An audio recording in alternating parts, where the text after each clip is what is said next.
G'day everyone, today we've got the Norway update for the Arms Against Tyranny DLC, so we'll have a bit of a read through the dev diary and see what's included. This one's a bit shorter than the other updates we've seen so far, but the main takeaway from it is that Norway looks like it's going to be very hard to play. They've got quite a lot of debuffs in here, a lot of penalties to start off the game, and it looks like if you want to mobilize your military industry, you're going to have to do that at the sacrifice of your civilian industry and vice versa. So yeah, let's jump in. Alrighty, so the background for Norway in Heartsvine in this DLC prior to the war, basically rather than going of Switzerland's route of making themselves look like too much of a pain to invade, Norway apparently rolled over like a little pussycat, just shot on their back with their legs up, showing their belly, being like, oh no, please Mr. Germany, don't invade.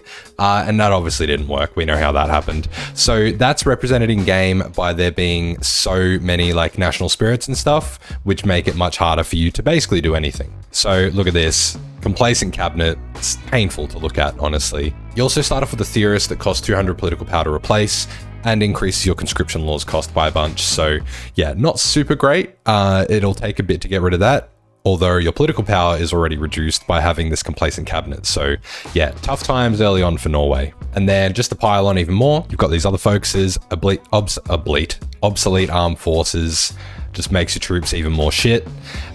And then hard 30s, an insane number of consumer goods, and reduces your construction speed to overcome that. Yeah, not very fun.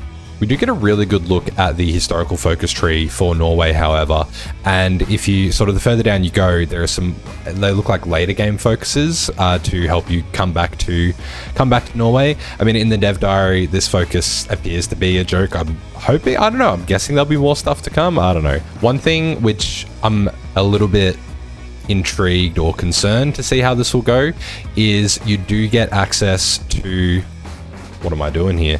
You get access to these decisions after you do the broken gun policies, right?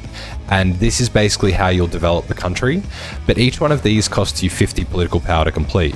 So like, it seems like there's a lot of political power demand for Norway early in the game. So I'm just interested to see how much of this you'll actually be able to do with reduced political power, everything costing an insane amount to replace.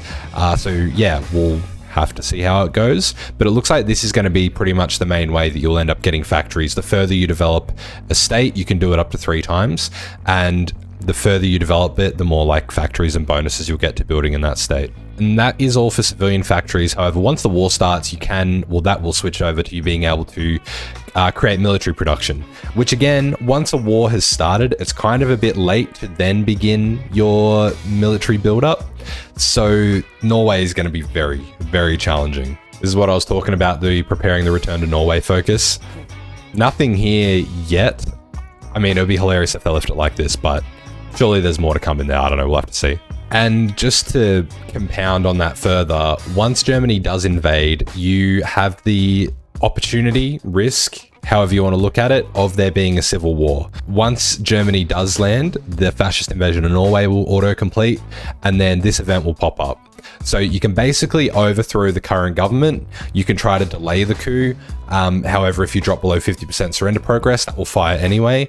Or you can basically flip to be a puppet, it looks like. It's going to have to be one of the most exploity countries to play, I'm going to assume. One cool thing though, there is actually a whole fascist historical focus tree here for if you do flip to fascist and be their puppet, which is quite cool. I like that they've got all this extra stuff here for you to continue playing on. And interestingly, there are some claims you can get here on Scotland, Ireland, Finland, Denmark and stuff. So yeah, the Vikings are back, baby. Let's go. Then there is, of course, access to the military branches. However, you get locked out of these when you start completing the broken gun reforms. So I guess you would need to be going for these early before you start going down the political path that we saw before. Lower like industry build up early on. I'm like dreading playing Norway when this comes out. It's going to be so painful. You also have the option to buy a historical tank off Sweden. However, when you buy it, it comes just as the chassis. There's no armor, there's no turret, there's no weapon.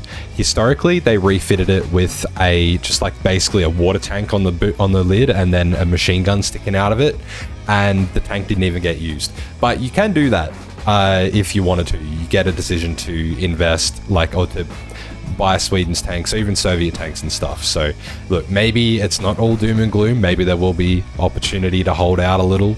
And then of course there are some more state remodeling, I guess. And then also this island. Very nice. And that's pretty much it. Like I said, it's not a very in-depth dev diary, this one. There's not like the same extent of unique features or mechanics like what Finland or Sweden get. But I think that maybe with Norway, a lot of the cool things will be coming in the Ultist focuses. So excited to see them when they come out. But yeah, otherwise, let me know what you guys think. Let me know in the comments, and I will see you next time.